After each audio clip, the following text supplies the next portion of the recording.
Sebuah tulisan Dharma Surya Bumi. Sekitar meditasi. Arti meditasi tergantung pada yang melaksanakan dan pada apa yang menjadi tujuannya. Menjadi tenang atau sehat atau sakti atau bijaksana.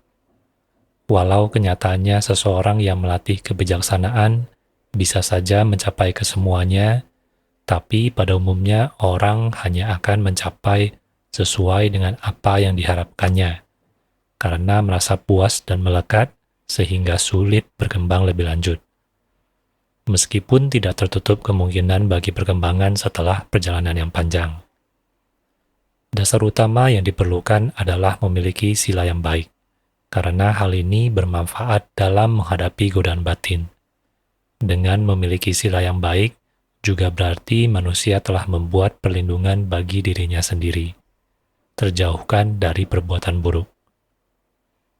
Sebenarnya berlatih meditasi sama seperti belajar ilmu pengetahuan, apakah hanya lahiriah ataukah secara mendalam hingga mencapai pemahaman atas hakikat pribadi dan hakikat hidup. Siswa harus sabar, tekun, penuh kesadaran dan perhatian hingga mencapai pengertian. Penuh kesadaran dan perhatian bukanlah konsentrasi, melainkan membuat seluruh kekuatan lahir dan batin seutuhnya siap untuk mencapai pengertian aktif. Menemukan yang benar sebagai yang benar dan yang salah sebagai yang salah, termasuk yang terdapat di dalam diri sendiri. Menyelidiki dan bersifat netral dalam menempuh proses kehidupan, termasuk yang sulit sekalipun.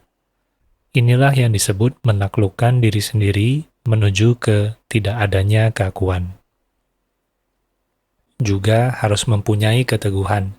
Jangan memiliki rasa segan atau malu yang tidak pada tempatnya. Misalnya, malu dia berlatih karena diajak oleh teman. Sediakan waktu yang tetap dan rutin untuk berlatih meditasi. Jangan terikat pada suatu hasil, tapi berlatihlah saja dengan tekun. Adanya seorang guru sangat berguna untuk dasar permulaan. Disinilah sulitnya menemukan guru yang sungguh-sungguh guru, yang mahir dan baik, karena diri sendiri yang tidak bisa dan mudah tergoda oleh sensasi-sensasi duniawi yang merupakan penghalang terbesar. Di dalam kehidupan, kita sering menjumpai aneka ragam sifat manusia, baik yang samar maupun yang tampak jelas, dan keanekaragaman sifat ini juga terdapat di dalam setiap individu. Berdasarkan sifatnya yang baik dan atau yang dimuliakan disebut ikatan emas. Orang tua, anak, istri, guru, sahabat, alam, dan dhamma. Lingkungan lain yang buruk disebut ikatan besi. Kita harus mengembangkan sifat yang baik dan menjaganya atau mengikis sifat yang buruk.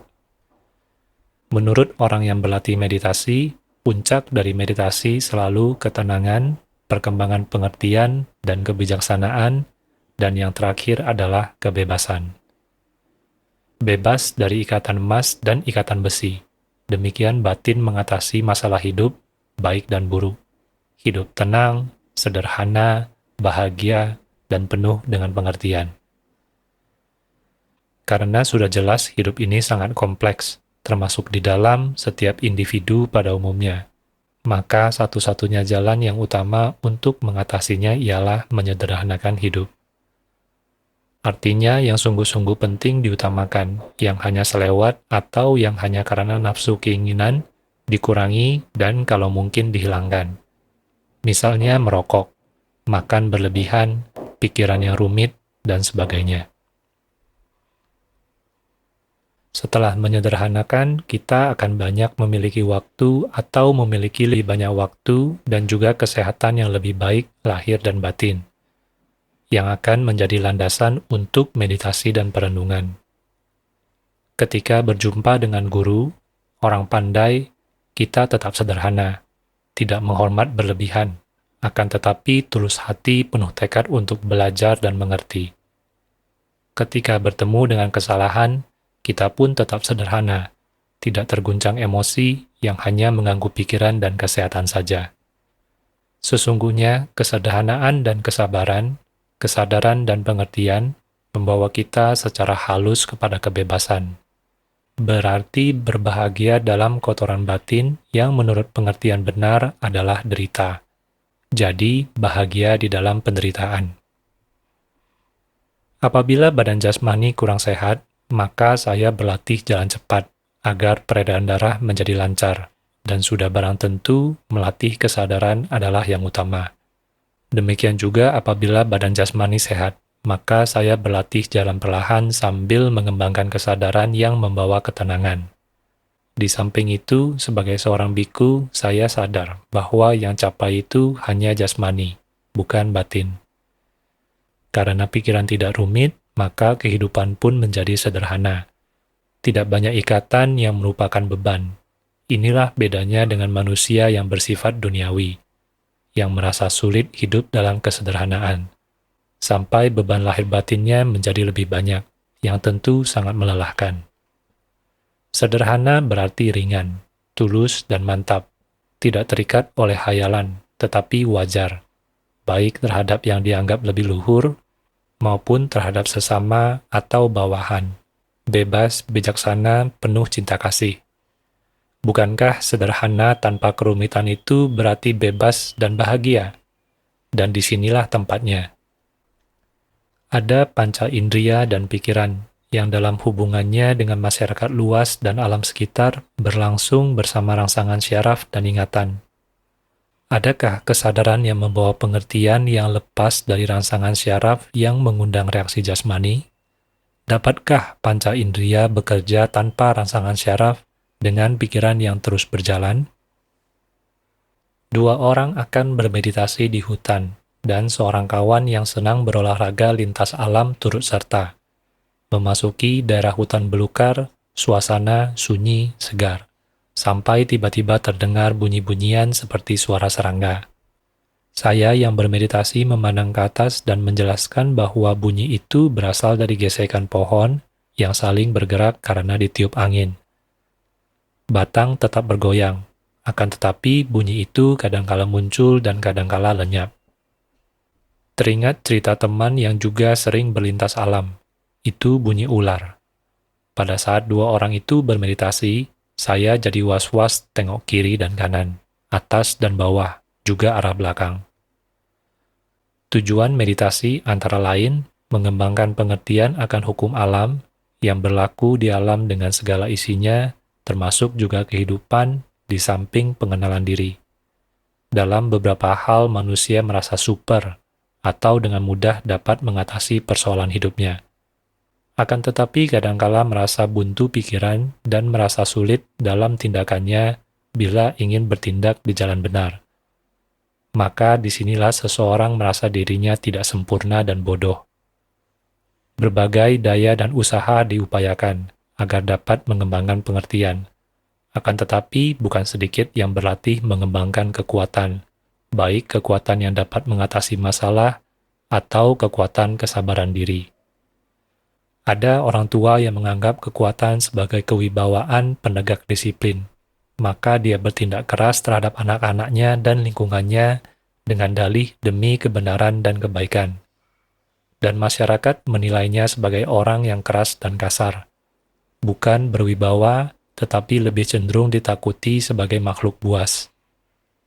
Si anak kehilangan kegembiraan dan cinta kasih. Awal hidupnya keras dan kasar. Kreativitasnya rusak.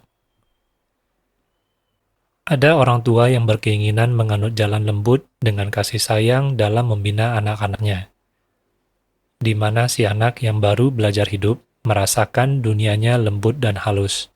Syukur bila si anak tidak mengembangkan sifat manja. Di sini terlihat betapa kompleksnya suatu pribadi, dan dapat dibayangkan betapa rumitnya kehidupan bila perkembangan pergaulan mulai meliputi tetangga, lingkungan, sekolah, dan masyarakat luas. Dalam kerumitan dan keterbatasan kemampuan, timbullah berbagai kompensasi yang diharapkan bisa memupuk dan mengisi. Walau dualitas kehidupan berkembang baik dalam segi positif maupun negatif. Betapa rapuhnya kehidupan ini. Di dalamnya terselubung derita atau duka ketidakkekalan. Maka saya mulai merenung dan mencari jalan yang lebih luhur lahir batin, agar dapat melintasi kabut kehidupan yang menyamarkan kebenaran. Hindarkan kejahatan, pupuklah kebajikan, bersihkan pikiran. Itulah yang diajarkan oleh Sang Buddha. Setiap siswa dianjurkan berbuat kebaikan dan tidak berbuat kejahatan, serta tidak bergaul dengan orang jahat. Orang duniawi mudah rapuh, mudah terguncang emosi dan terbakar nafsu, keserakahan, kebencian, dan kebodohan. Dan ketika ini terjadi, perilakunya juga tidak lagi manusiawi, walau bentuk jasmaninya manusia. Maka penempuh jalan kesucian, di samping menyadari beratnya menghadapi hal duniawi, apalagi jika terjerat oleh orang-orang yang tidak baik, harus bisa mengendalikan diri. Untuk itu, dia harus mengembangkan pengertian dan kebijaksanaan. Maka adalah suatu berkah bila bisa berjumpa dengan guru yang baik dan bergaul dengan orang-orang bijaksana. Ada 31 alam kehidupan, di antaranya alam manusia. Namun dalam bentuk manusia, orang bisa menjelma ke sifat salah satu dari 31 jenis alam tadi, mulai dari alam yang berbentuk neraka sampai yang terluhur. Misteri kehidupan, manusia duniawi melarikan diri dari kebenaran hidup yang sesungguhnya, kama. Individu yang jahat menimbulkan kama buruk, manusia penempuh jalan kesucian meninggalkan kehidupan duniawi mencari kebebasan. Kebenaran hidup yang sesungguhnya, ahosi kama. Inilah penentuan langkah awal, kemana seseorang harus menuju. Untuk arah manapun yang dituju, diperlukan usaha yang sungguh-sungguh dengan segala konsekuensinya.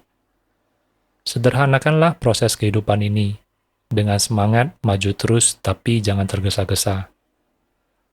Pada hakikatnya, semua manusia di dunia ini sedang belajar. Ada yang belajar bagaimana mengungkapkan kebenaran secara sederhana, jelas, dan mantap. Ada yang belajar dari alam dengan segala isinya, atau dari ajaran gurunya, atau dengan mendengar dari sesama kawannya. Ada yang belajar dari buku-buku. Ada yang belajar dengan mengamati dirinya sendiri. Kesemuanya itu harus dilakukan dengan penuh kesadaran, penuh perhatian dan waspada, tanpa menilai objeknya. Saat sedang mengkaji dalam proses belajar untuk mengerti, juga jangan berhenti penuh pesona sehingga timbul keinginan dan menghayal, karena ini akan menghentikan proses belajar itu sendiri. Pengertian akan timbul secara otomatis melalui pengerahan seluruh kemauan dan tekad untuk belajar dan mengerti. Namun bukan ekstrim, baik keras ataupun santai atau lengah, melainkan eka gata, suatu keadaan batin yang halus dan utuh terkonsentrasi dalam keseriusan untuk belajar dan mengerti.